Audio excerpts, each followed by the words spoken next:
Assalamualaikum warahmatullahi wabarakatuh. Pada pertemuan hari ini, kami dari kelompok 2 akan menjelaskan tentang fungsi linier.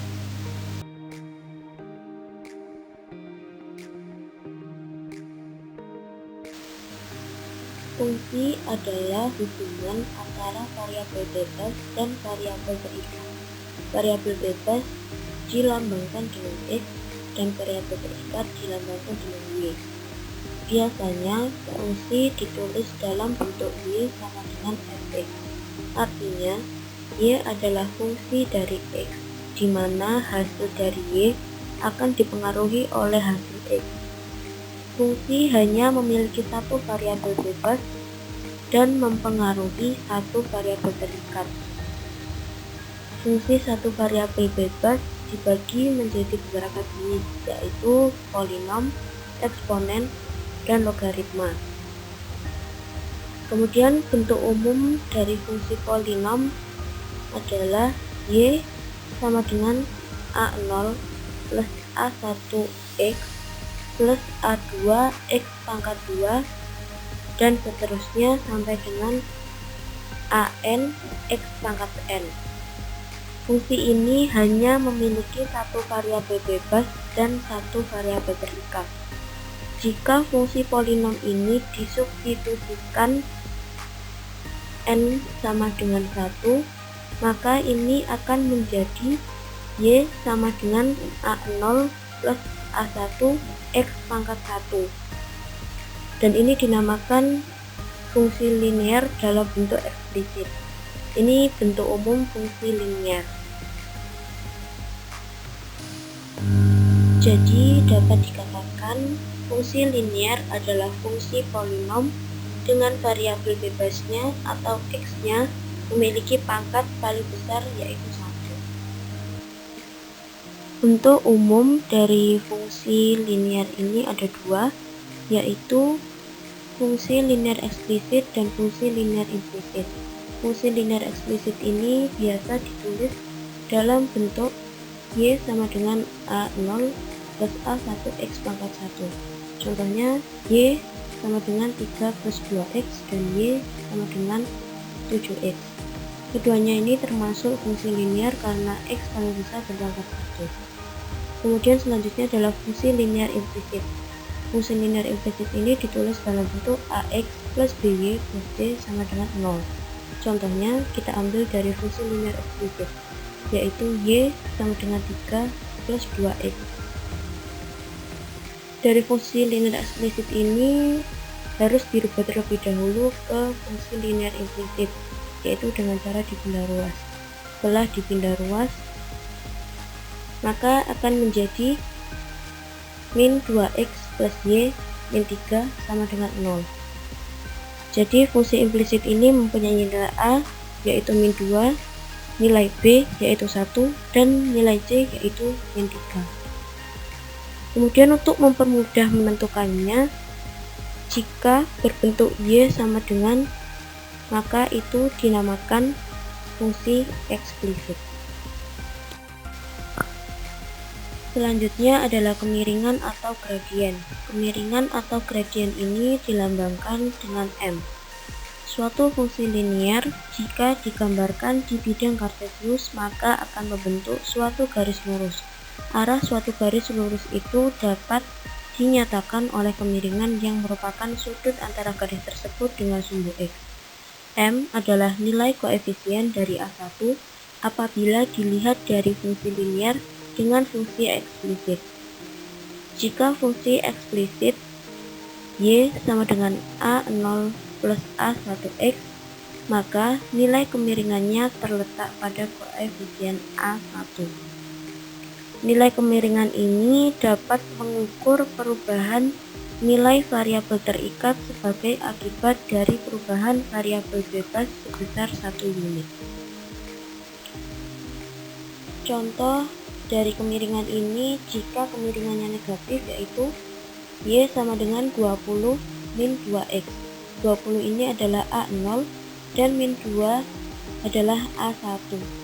Jika bentuk fungsi liniernya adalah fungsi eksplisit, maka A1 adalah nilai kemiringannya. Setelah nilai kemiringan atau M-nya sudah diketahui, maka disubstitusikan dengan cara dimisalkan. Permisalan yang pertama, ketika X diganti menjadi 3, maka nilai Y-nya berubah menjadi 14.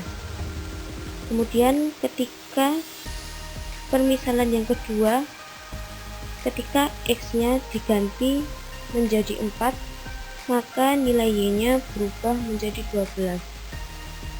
Dan ketika X-nya diganti menjadi 5, maka nilai Y-nya akan berubah menjadi 10.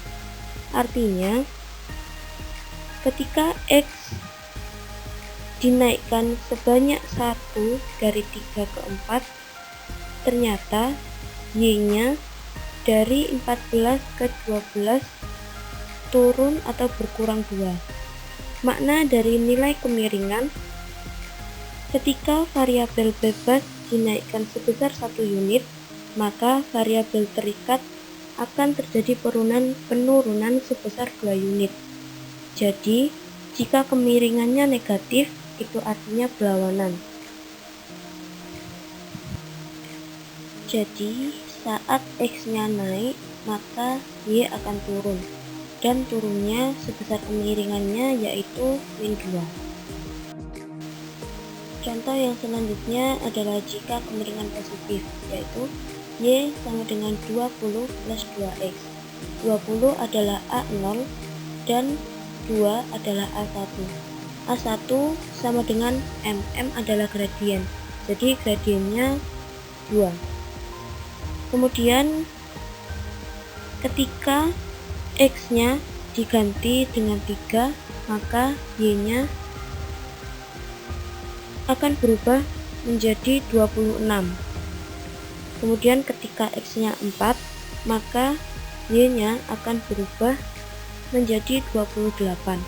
Dan ketika X-nya diganti menjadi 5, maka Y-nya akan berubah menjadi 30.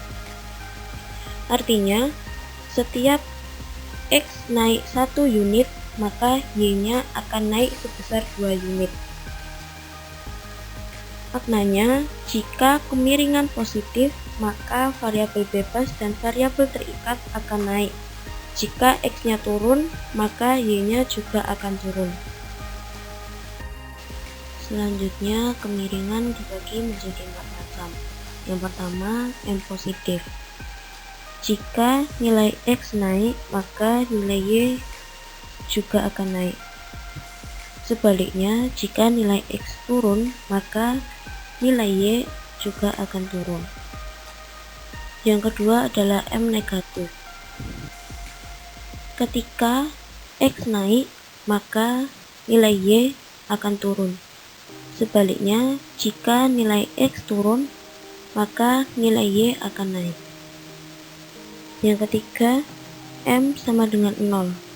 M sama dengan 0 ini terjadi ketika X tempatnya berubah-ubah, tetapi Y memiliki tempat yang sama.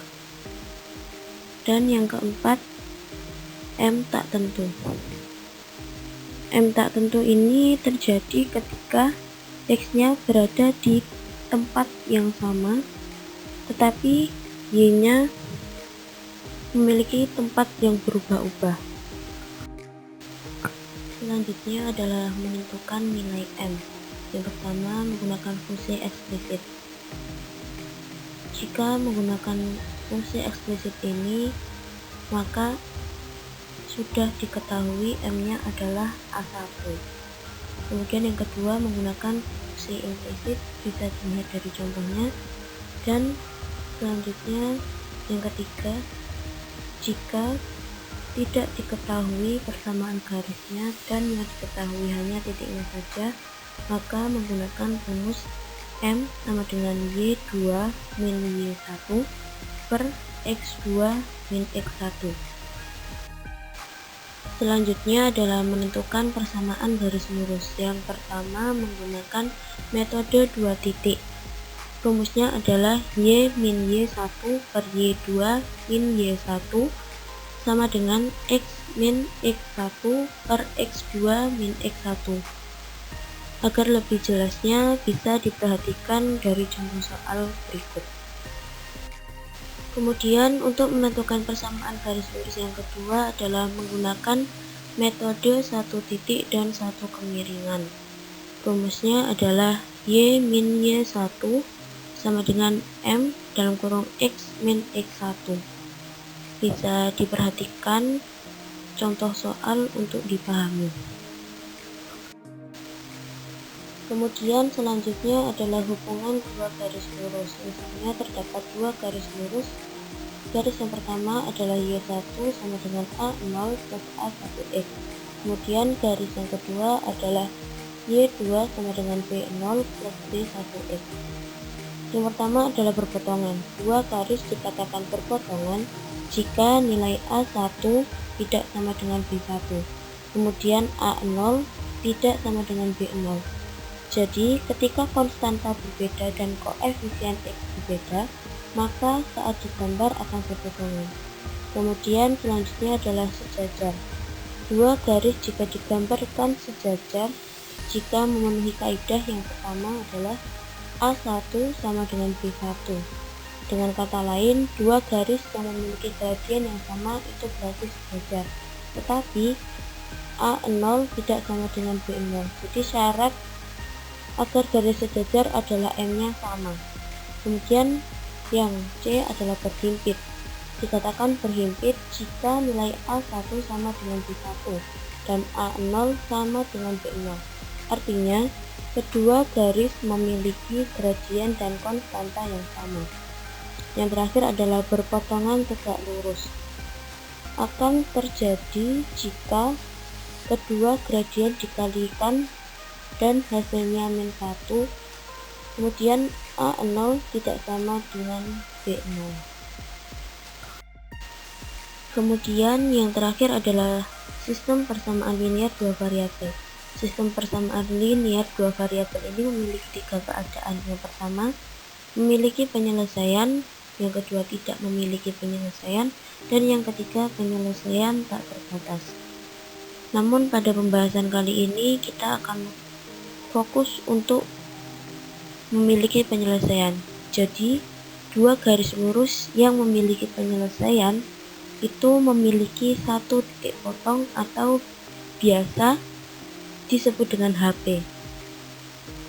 Contoh soalnya adalah 3x min 2y sama dengan 7 dan 2x plus 4y sama dengan 10. Cara menemukan penyelesaiannya adalah menggunakan eliminasi atau substitusi. Yang pertama, pilih satu variabel yang ingin dihilangkan, misalnya X. Kemudian, yang kedua adalah menyamakan koefisien dari variabel yang ingin dieliminasi. Untuk lebih lanjut, bisa dilihat contohnya. Sekian pembahasan dari kelompok kami. Bila ada yang belum paham, bisa ditanyakan, dan mohon maaf jika banyak kurang dari pembahasan kali ini. Terima kasih. Wassalamualaikum warahmatullahi wabarakatuh.